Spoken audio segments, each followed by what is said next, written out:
here's something strange. The most tired people in the world are often the ones who refuse to sleep. It's 1 in the morning. Your eyes are burning. Your body has been begging for rest since 10, and you're still there in the dark scrolling. One more video.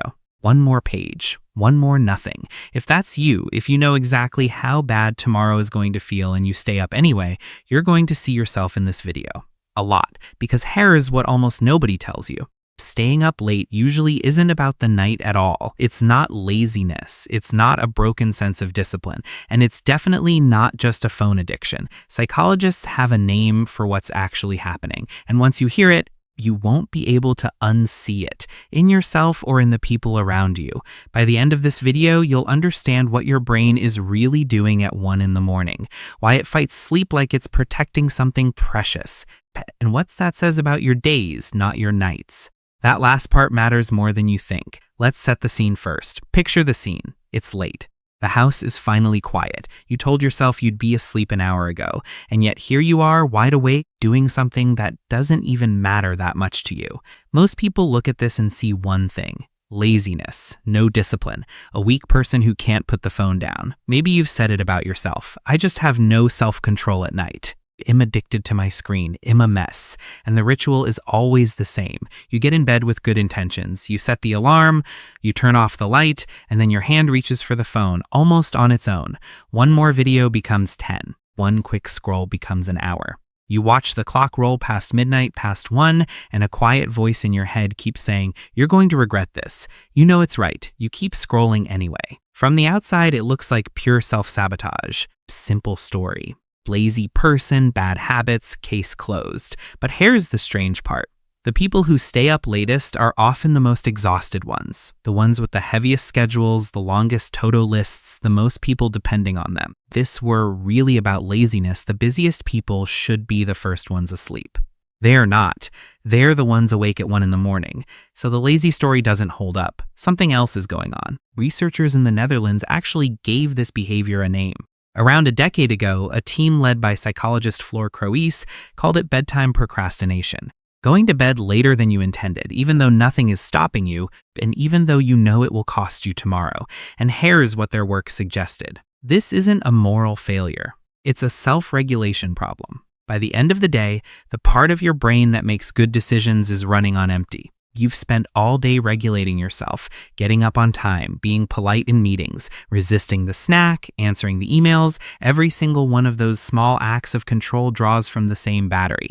And at 11 at night, that battery is flat. Think of self-control like a muscle you've been using since 7 in the morning. By midnight, you're asking that exhausted muscle to do one more heavy lift, put the phone down, and sleep. It just can't.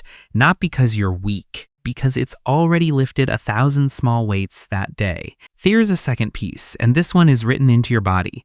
Scientists call it your chronotype, whether you naturally run early or late. A few years ago, a massive genetic study with hundreds of thousands of participants found hundreds of tiny genetic variations linked to being a morning person or an evening person. In other words, some people are wired to come alive at night. It's not a personality flaw. It's partly biology, the same way height is. Your body runs on an internal clock called the circadian rhythm. When it gets dark, your brain releases melatonin, the chemical that tells your body it's time to power down. But for night owls, that whole schedule is shifted later. Their brain sends the sleep signal when everyone else is already dreaming. Asking a true night owl to feel sleepy at 10 is like asking someone in one time zone to live on another time zone's clock. Permanently. So part of it is a drained battery. Part of it is wiring. And this is where it stops being about sleep entirely. Because there's a third piece. And for a lot of people watching this, it's the real one. A few years ago, a phrase went viral that came from Chinese social media. Translated, it means revenge bedtime procrastination. Staying up late as revenge. Revenge against what? Against a day that was never yours. Think about what your day actually looks like. Your morning belongs to the alarm. Your workday belongs to your boss, your clients, your deadlines. Your evening belongs to dinner, chores, family, obligations. Hour after hour, every block of time has someone else's name on it. Psychologists who study motivation talk about a basic human need called autonomy, the feeling that some part of your life is genuinely yours, chosen by you, controlled by you. It's not a luxury. Research in this area suggests that when that need gets frustrated all day long, it doesn't just disappear, it waits, and at midnight it finally gets its chance. Here is a way to picture it. Imagine your life is a house. There is a room for work, a room for family, a room for errands and obligations. All day, you move from room to room and every one of them has someone else's name on the door.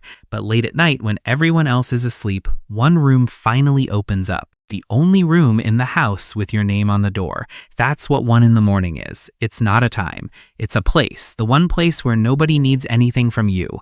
So when your brain fights sleep, it's not fighting rest. It's protecting that room. It would rather be exhausted tomorrow than give up the only space that feels like yours today. Once you see it that way, the whole behavior flips. What looks like self-sabotage is actually a clumsy form of self-defense. I used to think I just had terrible discipline at night. I genuinely believed something was wrong with me. But then I noticed something. On days that felt full, days with real moments that belonged to me, I fell asleep easily. The only nights I stayed up late were the nights after days that didn't feel like mine at all. The scrolling wasn't the problem. It was the receipt, proof of how little of the day I actually owned. Now, let's be honest about the other side of this, because understanding a behavior is not the same as excusing it. That room with your name on the door? You're paying rent on it, and the rent is brutal. Sleep debt doesn't politely wait for the weekend. It shows up the next morning as brain fog, a shorter temper, cravings, and a stress system stuck in the on position. Researchers have consistently linked chronic short sleep to worse mood, worse focus, and worse health. Night after night, you're borrowing hours from tomorrow at a punishing interest rate, and tomorrow always collects. And there's a harder truth hiding inside that room. A lot of what we do in there isn't really freedom. Be honest. Is 2 hours of half-watching videos you won't remember actually you living your life? Or is it just the cheapest available imitation of free time? Real autonomy would be reading the book you love, working on your project, talking to someone who matters. Most revenge scrolling is passive. It's the feeling of choice without the substance of it. A vending machine version of freedom. Was it comforting in the moment? Absolutely, and we should be honest about that too. But comfort and nourishment are not the same thing. So here's where that leaves us. Staying up late isn't laziness. It's a drained battery plus wiring you didn't choose, plus a starving need for time that belongs to you. But the way most of us feed that need is costing us more than it gives, which raises the real question. If staying up late is a signal, what exactly is it trying to say?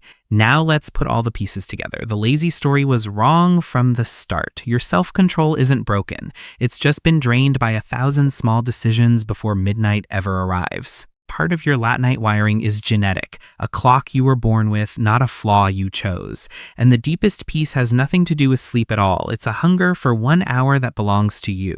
Which brings us to the twist. Staying up late isn't you fighting against sleep. It's your brain filing a quiet protest against a daytime life that has no room for you in it. Think about that. The problem was never at 1 in the morning. The problem is at 1 in the afternoon and 9 and 5, in all those hours where you never appear on your own schedule.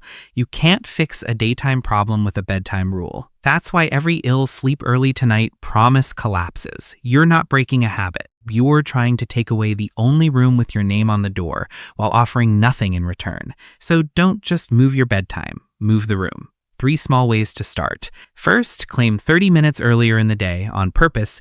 Guard it like a meeting, a walk, a coffee, a chapter.